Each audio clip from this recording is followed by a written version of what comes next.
Rogue jumped onto Madeline's bed so quickly that Madeline had to bring her legs up so Rogue didn't crush them with her army boots.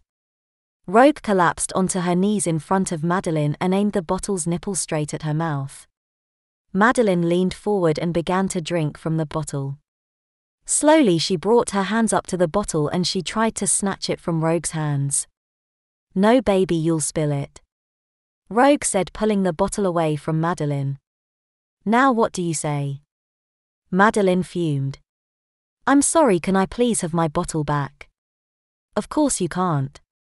"What? You obviously can't be trusted to be fed here.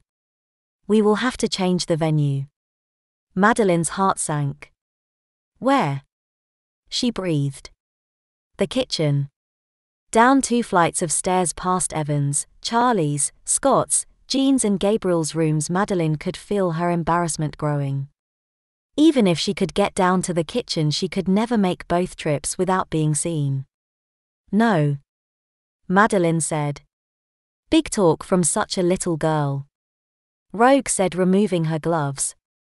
"What are you doing, Rogue?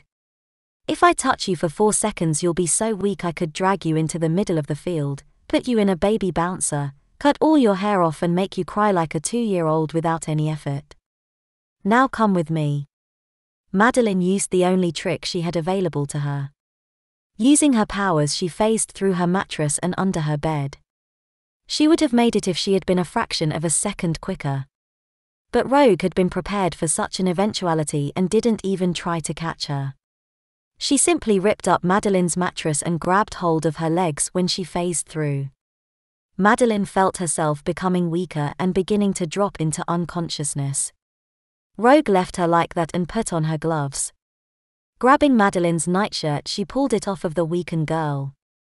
Grabbing Madeline under the arm, she pulled her downstairs, fortunately for Madeline not waking anybody. Rogue pushed Madeline into one of the big dining room chairs in the kitchen. Madeline was too weak to even resist. Rogue pulled off her chain belt and tied it around Madeline's waist tightly with the buckle around the back of the chair digging into the soft leather. "Right then, kitten, it's time for the rest of your meal. But first." Rogue picked up some oven gloves from the stove. She pulled Madeline's hands into them. Madeline began to mumble incoherently. Rogue took the baby bottle to the fridge and filled it back up with milk. She then took some meat paste, a horrible paste-like substance that Charlie liked, and a spoon. Madeline pulled herself together. Rogue was putting her into this position and she could easily escape being tied up. She shook her head for clarity and tried to phase through the chair. The cold, hard leather against her back remained in place. "What's going on?" Madeline said, sounding a lot more awake than she felt. "I took your powers so you couldn't use them, kitten." Rogue laughed. "Open wide." Madeline swallowed the mouthful of the gritty-tasting chicken liver spread. She then opened her mouth to rid it of the taste that had coated her mouth, only to find another mouthful of paste waiting for her, forcing her to swallow again. "Now, sweetness, it's time for your milk," Rogue said, showing Madeline the once again full bottle. Madeline groaned as she once again leaned forward to suck on the bottle's teat.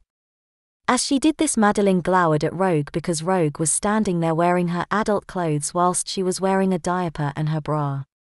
The two were incomparable, and as Madeline was tied up there was no question of who was in charge. "Don't give me the evil eye, sweetness, or I'll just fill up the bottle again," Rogue taunted. Madeline wasn't that worried. It was only a baby's bottle and even 2.5 wouldn't be that much to drink. "That's better, now you are smiling again." Madeline finished the bottle and Rogue stood there looking at her. "What's it like?" Rogue asked. "What?" Madeline demanded. "Don't take that tone with me, brat, wearing wet diapers. What is it like?" Rogue took great pains to spell it out. "My diaper doesn't feel that wet anymore," Madeline admitted. "There is sort of a coolness that I can feel, but it is just sort of a weight around my middle now. So it's not that bad." "No, it is horrible, but only when the diaper is still warm with pee. Once that is pulled away from my skin, it isn't that bad at all." "So you can stand wearing wet diapers?" Rogue was baiting a question. I suppose so. Madeline said, more anxious to get out of this chair than play 20 bloody questions. Good, because you are going to stay in those until I come to change you tomorrow morning. Rogue laughed. And I'll know if you have changed them because I will just touch you and take your memories of when I left you in your room. Okay, kitten. Madeline nodded, not trusting herself to speak.